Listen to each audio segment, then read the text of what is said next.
So we will be kick-starting. So we'll be starting by introducing our first speaker, Gunther Verheyen. I don't think he needs a lot of introduction, but I'll still try my best. So he's an independent Scrum caretaker on a journey of humanizing the workplace with Scrum. He thinks, reflects, wonders, and wanders. So Gunther observes how the process aspect of Scrum became more and more accepted and embraced. The empirical process has implemented by Scrum is increasingly replacing the old traditional predictive management approaches. The people aspect otherwise of Scrum is much less acknowledged, let alone embraced. So today he will share what he says as the value in the Scrum values. He will shed a different light on the popular framework beyond rules and roles, the perspective of Scrum values. So please hold on to all your questions like we talked about. Let's raise our hands on Zoom and we will call out the names for asking the questions. And now handing it over to Gunther. Over to you, Gunther.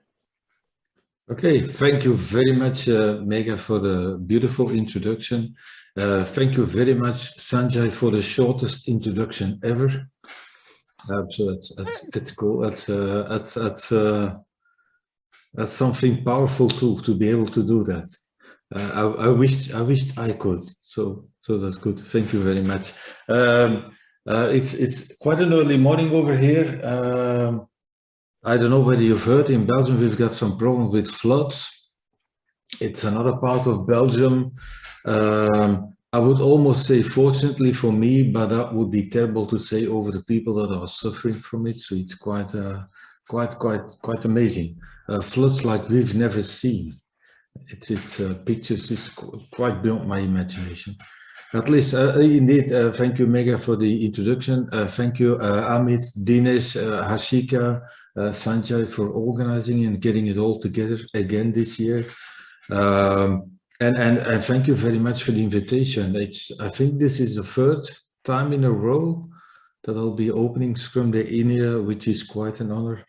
It's amazing to see almost 100 people here. So thank you all very much for joining. I hope you will have a lovely day. And indeed, like Megha Hashika say, sustainable pace is important even during a conference day. So going out there, stretching your legs, getting yourself a cup of tea, a cup of coffee, or in my case, getting yourself a breakfast after this session, so I can still start my Saturday. It's quite amazing to see all of you. As I used to do, I've also made a little preparation. So let me share that on the screen with you guys, and talk indeed like the most beautiful hosts ever have introduced. Let's introduce the value in the Scrum values, which is a topic it's very, very close to my heart. And why is that? Not just because I call myself indeed, like I was introduced as an independent Scrum caretaker on a journey of humanizing the workplace, and human aspect is highly represented in the Scrum values, but also the Scrum values get a little bit lost over time. I'm old, as you can see by my beard, so I can say that. They were for the first time ever described, I don't know if anybody knows, back in 2002, in the first book by Ken Schwaber and the late Mike Beadle. And by that time, they almost described sort of in an appendix of the book. And then 10 years later, so 10 years later, it looks like everybody had forgotten about the Scrum values. And I was reminded of them in a class, a professional Scrum class. Thought about them, thought that they were really, really still very important. Contacted Ken about it. He agreed that they were more important than most people knew. So in a way, we tried to put them back on the schedule. So let's have a little. Let's dive into the Scrum values a little bit. Yeah. And people that have been in my classes, I've been using these pictures a lot, because I think at least for me personally, it's a very important one, but I believe that business-wise, or whatever you do professionally, it's also very important. Life isn't about finding yourself, it's about creating yourself. And it has, for me, has a lot to do with this not just belief, but observation I have. And it says that Scrum is only used effectively if organizations rethink the structures around it. So that means Scrum has some definitions, let's say, that we can apply at the team level or for teams or for people doing the work where the, let's say, the passionate people, where the fire is burning. But it doesn't mean that it has no impact on the rest of the organization. A lot of organizations seem to think that you can avoid changing the rest of the organization and just quickly introduce Scrum as the new process, the new IT process, the new delivery process. That is not true. And again, it has to do with the quote I just shown. Life is not about finding it, it's about creating it. That means you have to find somewhere in yourself as a professional, including managers, leadership, whatever, fellow teammates, whatever. You have to find in yourself somewhere the courage, which is already a Scrum value, to rethink how you organize yourself, let's say, around Scrum. Processes, governance, procedures, the wrong-term HR, human resources, because humans are not resources, and even find the courage to rethink names of things, which is really, really important. So not just life is not about finding it, but also your organization is about finding it. You can't just expect things to just go on as they are. And that's important. So reshaping the organization is important. And it's maybe one of the purposes of the Scrum Values, by the way. I'll share some thoughts over that. Now, this is what I would like to call a sort of a view, sort of bigger view, helicopter view on what I call the Scrum framework. It seems that a lot of people are a lot focused, not just on Scrum, but on what I call complementary practices. Practices in that sense that are beyond Scrum, for which Scrum has no rules, in a way, no guidance. A lot of people try to make themselves look very important by focusing and bringing things that are beyond Scrum. And that often has a tendency to make it like even more complex than life already is. So for me, Scrum, the framework of Scrum, consists first of all of the rules of Scrum. And what annoys me a lot in communities, on meetups and so on, and I'm going to truly say it really annoys me, is this over focus of people on trying to understand the rules of Scrum. And as we all know, the Scrum Guide, it's even more concise document than it used to be. The Scrum Guide describes the rules of Scrum. Let's call them the rules of the game. You all know we got the name of Scrum from the game of rugby, the old paper, the new product development game, 1986, when they compared new product development or successful new product development, like thriving on things that are important for sports teams too.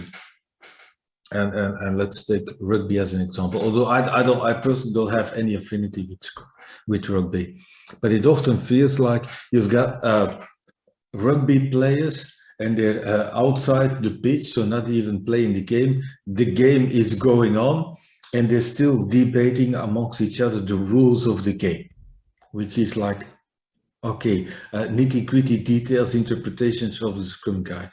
Thereby, at least they already overlook the fact that the rules of the game are just that.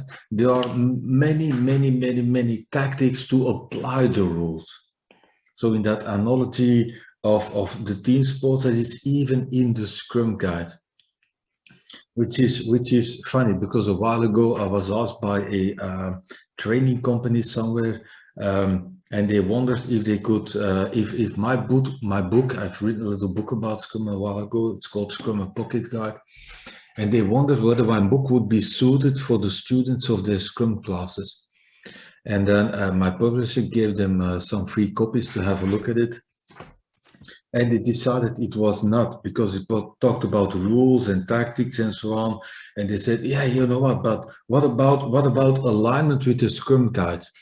So I sent them quite a long mail pointing out all of the exact, let's say, alignments between my book and even terminology of the Scrum Guide, because even the Scrum Guide says, you know what, you will find lots of tactics and practices to apply Scrum described elsewhere. And even on the main page of the Scrum Guide, it says the rules of the game. So it's all about understanding the rules, important, but even more important is go out, play the game, get experience, try out which tactics work, which tactics don't work. So this over focus on the rules prevents us from exploring tactics. And what is even a bigger problem, and that already has to do with rethinking the structures around Scrum. Why are we actually using Scrum? What are you trying to solve? So in that sense, what's your purpose of applying Scrum? And let's pick up my little definition of Scrum, which is I wrote it over a year ago in a paper called Moving Your Scrum Downfield, because of my annoyance with people so overly focused on the rules of Scrum. And that sort of said, start moving your Scrum downfield, meaning stop being stuck being interpreting the rules of Scrum. Go out there, play the game. And what drove me in, so that's one aspect that drove me writing that paper. What helped me is keeping in the back of my head all the time my little definition of Scrum, calling it a simple framework that enables people to derive value from complex challenges. And as we all know, new product development is a complex challenge. That's where the roots of Scrum are. The new product development game, 1986, had nothing to do with IT or software development, by the way, new products, cars, photocopiers, and so on. We all know that in the early 90s, when Scrum was being created and being developed, that the complex challenge that we had a lot of focus on was software development and software product development. But the purpose of all those things, whatever complex challenge you're facing, is to derive value from it. So, and in order to derive value from something, you have to think about what is value for us, what is valuable for us, what are valuable activities, and so on. So thinking about the purpose of Scrum is something that a lot of organizations miss, although it might help them reshape their organization. Why are we doing Scrum? What are we trying to solve? What are we trying to achieve? In that sense, what would be increasing value? What would be delivering value? Now, like I already said, humanizing the workplace, an aspect that is even more overlooked. So, you know, beyond, so within actually complementary practices that a lot of people seem to be focusing on, I like to focus on Scrum. And not just on the rules. I'm not going to talk about the tactics. There's plenty of classes for that. I've written a book about it. For this time, the time being, let's not talk about the purpose, but let's talk about that people aspect. So, and at the heart, at the center of Scrum, there's three aspects for me, which I would like to call the Scrum vitals. Vital elements of Scrum. They will make Scrum come alive. And one of them indeed is the Scrum Values. So today we'll talk about the Scrum Values. And why are those Scrum Vitals, those three aspects, so important? Because they all have to do with the people aspect. So you can talk about the rules, you can talk about tactics to apply, you have to know why you're doing Scrum, but ultimately, whatever you want to do with Scrum, the results you will get from your Scrum, the benefits you will realize with Scrum will depend mostly on the behaviors of the people within the framework of Scrum. How they interact with each other, how they collaborate, do they gel with each other, have they worked together, yes, no, what is their experience, are they willing to share those things? And I think the Scrum Values can really help. Now, in the meantime, last year I also created a little website around it, the scrumvalues.org, with my description of the Scrum Values that I put back on let's say the agenda, if I can say so, back in 2012 and 2013. described in my little book, the Scrum Pocket Guide. So, and it all has to do with this belief I have that Scrum is an enormously important tool to humanize the workplace. In that sense, create more humane workplaces. In that sense, not just acknowledging, accepting, but embracing, capitalizing on the fact that it's all about people. People working together, people collaborating, people putting their brains together, people solving complex challenges together. It's unavoidable. And in my belief as people being a very important aspect of Scrum, and probably one of the most overlooked aspects of Scrum, and certainly in my personal journey of humanizing the workplace with Scrum, I will keep saying people are people, just that, human beings, not resources in that sense, not robots, we are not cogs, we are not replaceable pieces of machinery. A team, an ecosystem built around a product, a service, whatever, trying to solve a complex challenge. A team and an ecosystem consists of people, and they cannot just be replaced with other people that sort of look familiar, look the same, seem to be having the same traits. So people are just that, people, human beings, personalities, characters, able to get up early in the morning or not, and all those things. And humanizing the workplace and thereby focusing on the people aspect. I've been sharing this for a couple of years now, and I will keep sharing it because it is important and it's being confirmed in research over and over again. I believe today Tobias Meyer will also be speaking. So a while ago, I saw that Tobias wrote about this too, the engagement of people. Engagement of people is really low. So Tobias shared results from research that said it's about only 60% of, over 60% of people are not engaged in their jobs. They don't buy into the company. That confirms a little bit what it says over here. This says 85%, which is even more than 60%. Now from this research, it shows, it's from the Gallup Institute, that in knowledge work, and knowledge work is more broad than just our work, because our work is knowledge work too. As you know, solving complex challenges, meaning knowledge work, you have to use your brains to do things and not just stand on a manufacturing factory line for 8 hours a day.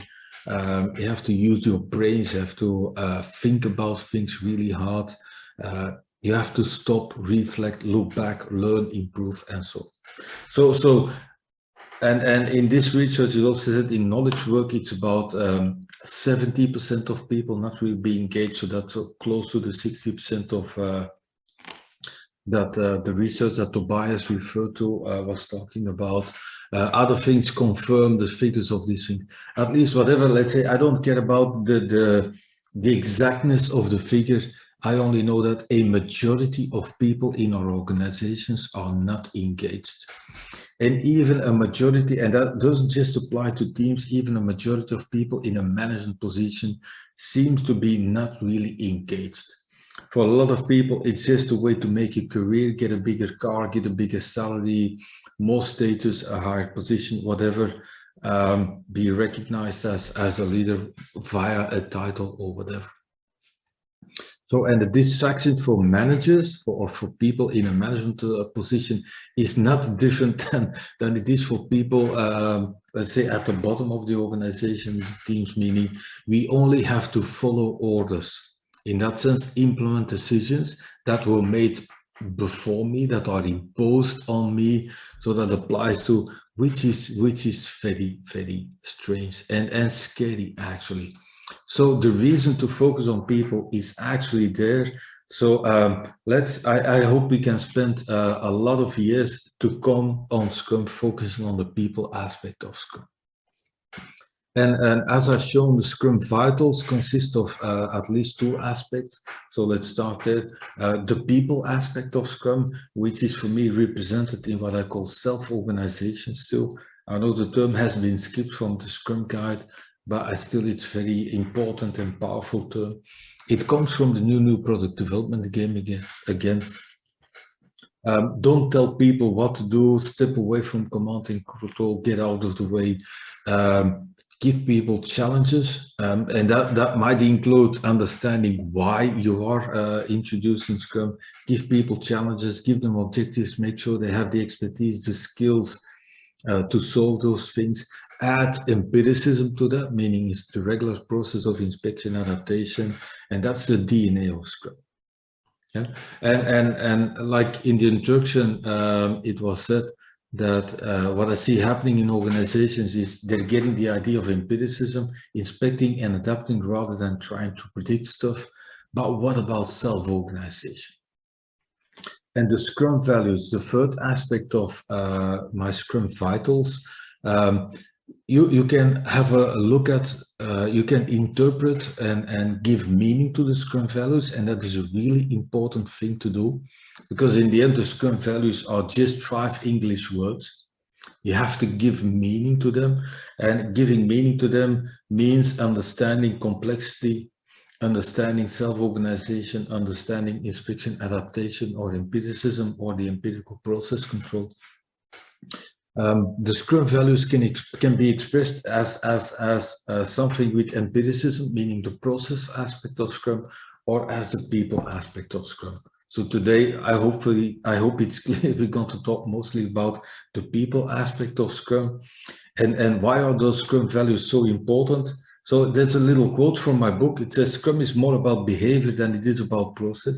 I already said, ultimately, it's about the people will define the results you will get from your Scrum, not the process itself. And so it's the behaviors of people that will get you the most, and values drive behavior. That means in the behavior that people show, it is reflected the values, the beliefs that they have. And we all know there's 5 Scrum values: commitment, focus, openness, respect, and courage. I've described them in my book back in 2013. In the meantime, my book has been updated for the 3rd time. It was published earlier this year. But what I want to share here, I've seen people from a lot of places from around the world, but a lot of people from the, let's say, the Indian subcontinent. I want to explicitly share here, and I'm really happy with this, that the computer bookshop in India now also has the ability to deliver you my little book, my Scrum Pocket Guide, at a really, really affordable price. It's via self-printing, but I've heard, I think I've seen my friend Bhuvan being in the session. So Bhuvan has not only been the reviewer of my of that 3rd edition, he also got me in touch again with the computer bookshop, connected them to my publisher again, and it was Bhuvan also that said, "Hey Gunther, I've got your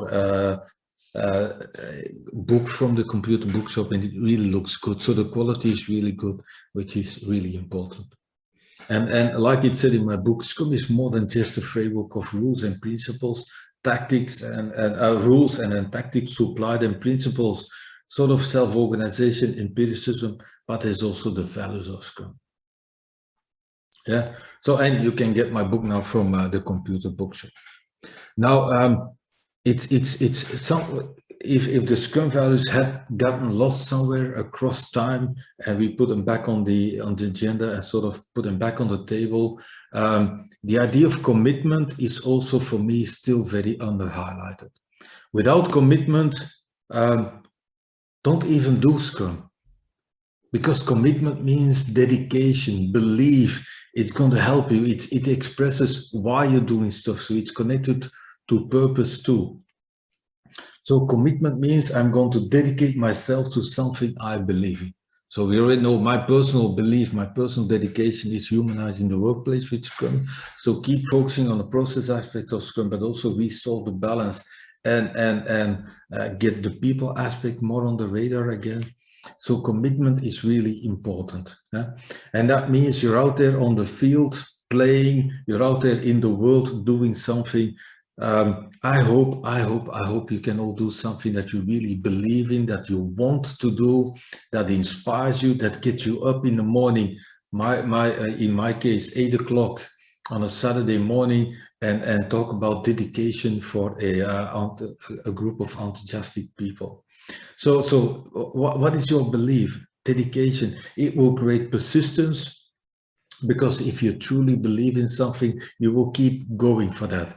Even if it means, like in my case, year after year on Scrum Day India, focus on the same aspects and try to not bore people too much. But still, it's sort of my belief. Yeah? Commitment for me creates focus. So the start for me is commitment. Without commitment, it won't work anyhow. If you don't have the passion for it, if you don't have the belief, if you're doing something that doesn't really inspire you, forget about the rest anyhow. So commitment. Now, commitment is not a hard-coded promise of a result. It is a hard-coded promise that you will work really, really hard. It doesn't mean you can't change direction. It doesn't mean you won't do something else. It's even part of commitment to find new ways of doing things. It's what I call acting with agility. Here's my commitment, here's my dedication, here's my belief, and I'm going to try to achieve it anyhow. So it means you're going to search, you're going to try, you're going to collaborate with people, you're going to try to look into options, try something else. It's going to create focus. And creating focus means also that you're going to have the ability to say no to things that are not part of your commitment. So in that sense, beautiful expression from the HR Manifesto, maximizing the work not done. Focus means maximizing the work that you are doing, but turn that into a conscious decision also of what you're not doing. And that means, in Scrum terms, your commitment. If you're doing Scrum, you know why you're doing Scrum, delivering value. What is your complex challenge? What is the product, the service that you're working on? If you're using Scrum and be really committed to that purpose of applying Scrum, it means you might find the courage somewhere to say no to meetings that distract you. You will find the courage to stop reading mails all day long. That is not helpful. That is not a value-adding activity. You will find the courage to have focus on what you want to achieve and say no to all of the rest. So commitment creates focus, and commitment will help you act with agility. Yeah, look, explore, try something else if it's not working. Now, tackling complex challenges, and I'm going to assume that in a lot of your cases, it might be creating software products or software services. There's plenty of other complex challenges on which you can use Scrum too, but essential in any complex challenge is that there's a lot of uncertainties, unpredictable elements, things that you can't foresee anyhow. It's sort of like the weather in Belgium. You can forecast the weather in Belgium. You think by the morning, 8 o'clock in the morning, you can think you will have a beautiful day ahead of you, and then suddenly in the afternoon it's snow, rain, mist, gray, thunder, storm, clouds, whatever, lightning, and so on. It's just life in Belgium. So keep living in a warmer region, maybe, although that's not really the good thing to say with all of the climate disturbance. But complexity means uncertainties, means there's a lot of things you can't predict. It doesn't just mean inspection adaptation, because that is required, adaptability, the ability to adapt, but it's going to have an impact on everybody's individual behavior. Not just because of we have to deal with uncertainty, but we have to deal with uncertainty as a group of people, organized as a team, an ecosystem, whether you call it a squad or a tribe or whatever, I don't really care. You're an ecosystem of people. You can't do it on your own. That means complexity requires collaboration. That means commitment is a shared characteristic. You commit as a team, as an ecosystem. You create focus as a team, as an ecosystem. Doing that as a group of people, collaborating towards shared goals and shared purposes, having a shared focus, is going to have an impact. It means moving from what I call here red zone behavior into green zone behavior. listen to each other, work together with each other, have an opinion, please, and then above all, do share your opinion, but don't forget to listen to other opinions too. You might just be able to learn something from the people that you work with. I've done so many classes, and in every class I learn from the people that I work with. So try to be keep that openness. Don't feel threatened. Don't take it personally. Look for mutual success and so on. So that is a lot more difficult than it seems by just reading it. Working together with people has an enormous impact. And that brings us to the next Scrum values. Commitment, dedication, belief. It's not a promise that we will achieve our goals.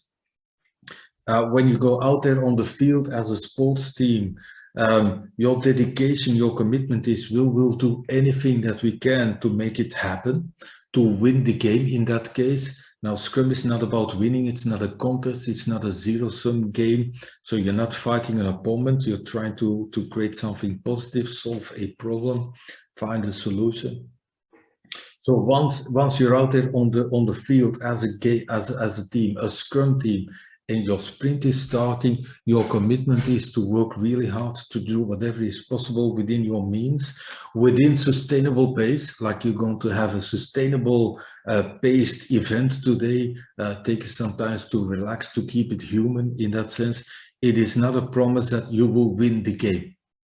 You can't promise that. There's too many uncertainties, there's too many unknowns. But you know what? By the end of the game, by the end of the sprint, you can look back and say, we tried everything within our power to make it happen. Yeah, so commitment, focus. But then working together, collaborating with other people requires openness. You can't work with other people if you don't have at least some openness towards listening to those people, listening to their expertise, listening to their ideas. Showing openness. Like I said, you can express the Scrum values through the so from a perspective on the process aspect. And in that sense, for instance, openness might mean openness for change, openness for changing user IDs, openness for unknown requirements, openness for changing requirements, openness for changing strategies, openness for competitive evolutions and so on. In this case, it's about openness to work with other people. Yeah? You can't work with other people with at least some sense of openness. And that is closely related to respect.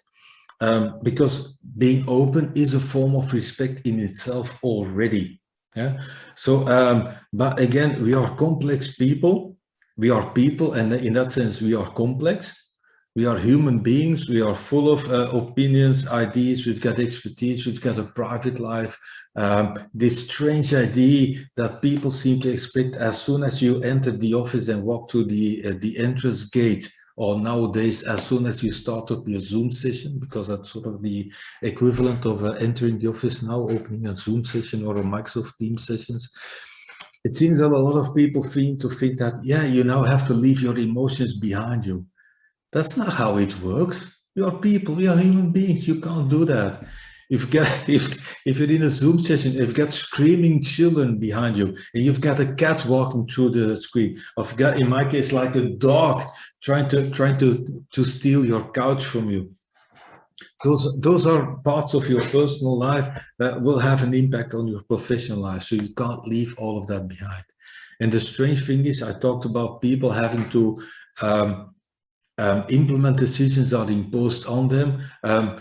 It seems that the most pressure from that is on the teams, because they're sort of on the bottom. You can't go lower than that. So all of that pressure of all those layers is on the teams. But in the other way around, as you climb the ladder, as you go up in an organization, a strange finding is that it seems to be expected more and more and more that you leave emotions behind you, which is a very, we have this very inhumane expectation towards managers, people in a management position and leadership. They are human beings too. I know that sounds like a surprise to a lot of you, but they are human beings too. Respect them with, treat them with the same sort of respect. So working with people requires openness, openness for insight, skills, expertise, personality, sense of humor. And for instance, in my case, that is a huge demand for people to be open for my very strange Belgian sense of humor. But it's very closer to respect, respecting people's insights, respecting people's ideas, respectfully talking about them, and so on. And that means, in a way, respect means also being open about what, again, in that paper was called the new product development game. They called it built-in instability. In that sense, upfront create some sort of instability by making sure that people, a group of people with expertise and skills, let's say the players that will be out there on the field, give them a challenge, creating a product, sustaining a product, evolving a product or service, a complex challenge. Often it requires a lot of expertise and skills. Bring those expertise and skills together, and then don't tell them how to work. Don't tell them how to fix, how to solve the problem. That was one of the core ideas of the new product development. It's a core idea of self-organization. Don't tell people how to work. Now, we have added empiricism to that, meaning regularly inspecting, adapting, regularly stopping, reflecting, looking back, and so on. But that requires a lot. And one of the things that I see a lot happening is that fear of entering conflict. People are scared to go into conflict. Now, conflict sounds nasty and bad. It isn't necessarily. A disagreement over ideas is a sort of conflict. So learn how to deal with that, first of all, but also learn how to enter conflict. That is quite important. And it requires a lot of courage to overcome silence, to overcome the fear of talking to each other, to overcome the fear of sharing ideas and options, bringing your expertise and skill, to overcome the fear of being into, oh my God, guys, I don't feel too good today because, you know what, children are crying or whatever. I've got these problems at home. I've got my family problems. I've got whatever. Sharing that because it has an impact on how you work. So overcoming all those things by engaging with each other. So here we go, engagement, commitment, committing to what you do, saying no to things, to take action rather than to sit still and wait for things to happen. Remember, life is about creating it and about creating yourself and creating your structures. So commit and act. That requires a lot. So if commitment is the start, without commitment, nothing makes sense. You could forget about the rest of the values anyhow. You know what? Without courage, nothing much is going to happen either. Embracing Scrum as a very different way of working, embracing Scrum and then rethinking the structures around it. Really, all those values require courage.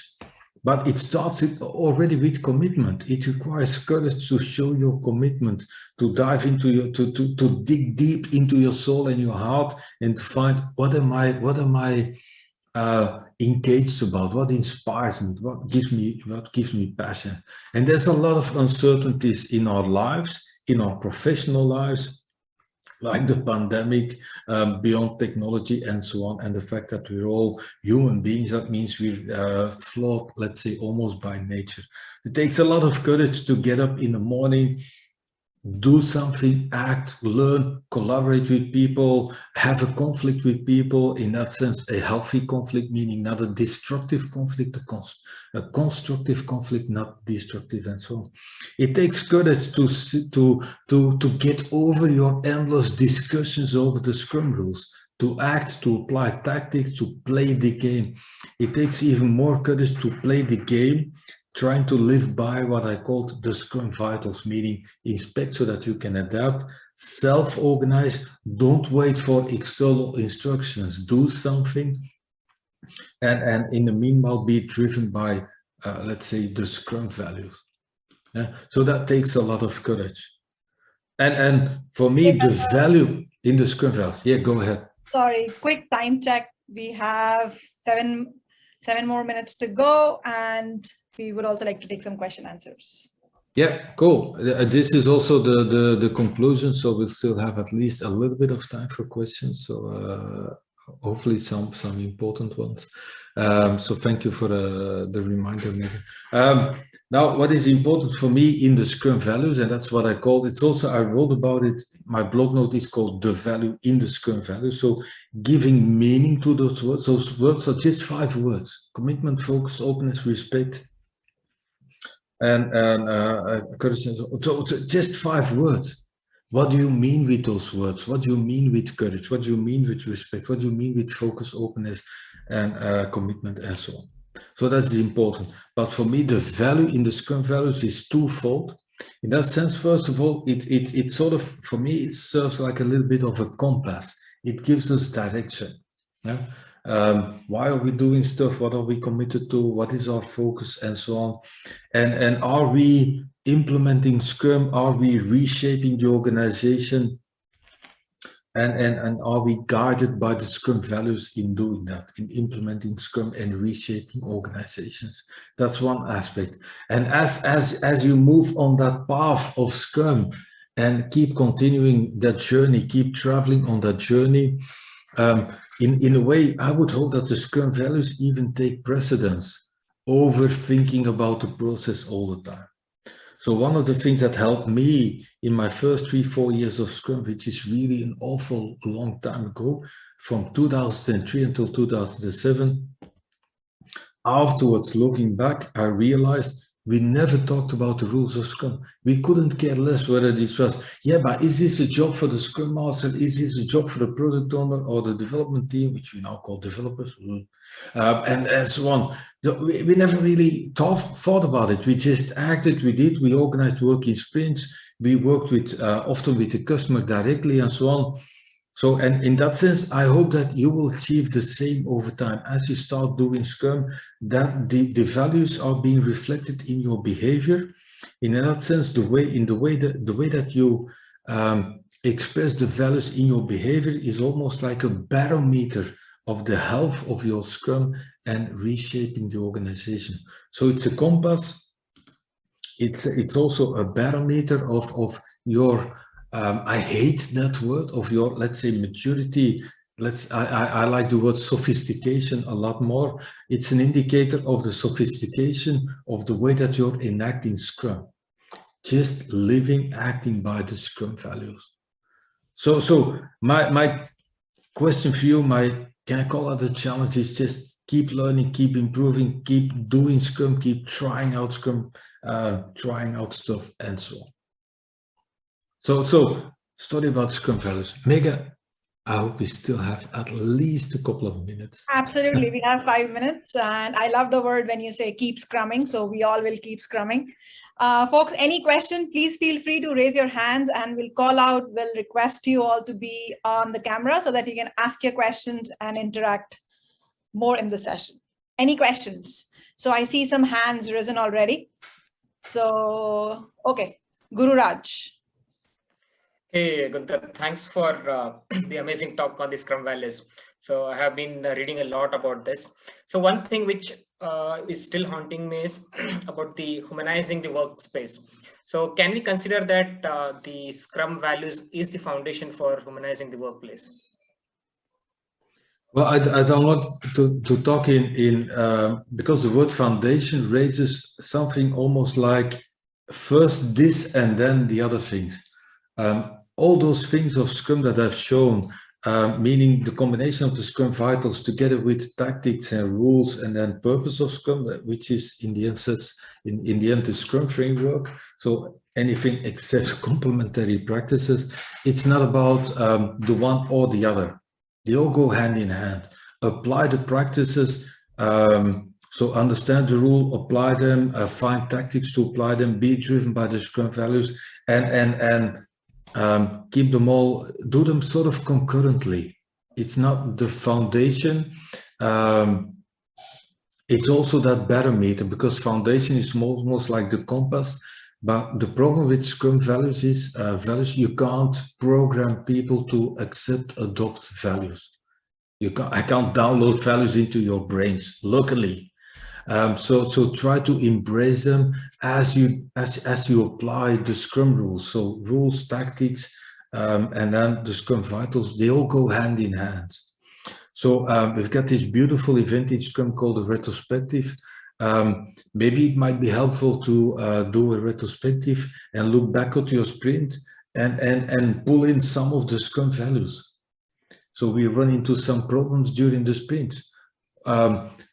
Can we relate that back to the values? What does that mean in terms of commitment or focus or openness or lack of openness or lack of respect or courage or lack of courage? So it's not the one or the other. It's not first this and then the rest. No, it all goes hand in hand. So that's why we also call it a cohesive framework. All right, makes sense, Gunther. Yeah. Thanks a lot. Okay. Yeah, thank you for the question. Next question, Sandeep, please go ahead. Thank you, Megha. Good to see Gunther here and also other colleagues. So my question here is, you know, in organization or in any endeavor, basically people want to get from current state to a future state. So whether it is a profit-making organization or non-profit-making organization, you want to go from a current to future state. And I often see organizations, leaders, executives, basically, and it's true also for a business to achieve a future state by a specific deadline. So there is always this state of predictiveness that leaders want when they start with a new journey. So how do we bring in the Scrum values? How do we embrace Scrum to effectively tackle this kind of a situation where we still have to give some predictive proposal and has to be achieved in a given timeline, yet at the same time fully respecting it's a VUCA world and there is a lot of uncertainty. Yeah, that's my question. So the Scrum value of courage to embrace uncertainty, and like you, Sandeep, like you just rightfully said, that seems to be an enormous expression of courage to accept uncertainty. And I hope that the last year has shown us, if there's anything, I hope that we remind from this whole pandemic, that there is probably a lot more uncertainty than we think there is or was. A lot of the uncertainties, by the way, that were surfaced, that were raised, that were emphasized by the pandemic, were already there. So the pandemic didn't create all those uncertainties. They were already there. They were just now highlighted. So having the courage to embrace uncertainty is important. So in that sense, for me, Sandeep, the Scrum values can help because you have to give them meaning. And in what you just explained, it takes a lot of courage for a Scrum Master to tell a manager that it is not a courageous decision to try to stick to a deadline. In a complex, changing, dynamic environment, that is not what we mean with courage in Scrum. It's even the opposite. The courage means we're going to accept uncertainty, but courage also means, hey, it's okay because we've got the inspection adaptation process. So replacing deadlines with goals and challenges, very important. As you know, in the Scrum Guide, one thing, the description of the Scrum Guide was made more lightweight. I personally think that the Scrum framework itself was created a little bit more heavy, by the way. It doesn't look like it, but it was because something was added called a product goal. I see goals, product goal as sprint goals, less as a commitment, although it was described as that in the Scrum Guide, but more like focus. It's what you focus on. So for me, goals, dreams, hopes, challenges, that gives us focus, and then we're going to inspect and adapt our way towards those dreams, goals, and challenges. But you know what? In the meantime, if we find that our goals are irrelevant, has to be changed or whatever, or it doesn't work anyhow, or we find better ways to work, or we find better things to achieve, we're going to have the courage to do that rather than, so courage is not sticking to a 3-year plan. But it's going to take a while. And again, courage in that sense has already to do with the process aspect of Scrum, embracing inspection, adaptation, and getting control, not from a deadline that is far away in the future, but getting control from organizing work in short cycles, which allow us to adapt regularly. And it's not just it's the potential of working short cycles is huge, because it means we don't have to make up those big upfront plans, and it even allows us almost invites us to change our mind. But I do agree, it's a huge challenge to get some people to overcome their fear of uncertainty. We all like uncertainty, and we all do. Every single person in this call likes certainty. But certainty is not a 3 years plan with a deadline. Certainty is, okay, by the end of every 2-3 weeks, we will know where we stand. What is working, what is not working, how much budget we will be needing, what are changes that we need to take into account, what are competitive evolutions that we can build on, capitalize on, and so on. That is courage. So courage is the people aspect as well as a person, as a process aspect. Yeah. Well, thanks, Sandeep. Fantastic. Thanks for the answer. Thanks, Gunther. I know, Manoranjan, you had another question, but we are kind of running short on time and we have the next speaker on board. So maybe you can just let us know the question and we'll see if Gunther can answer it offline.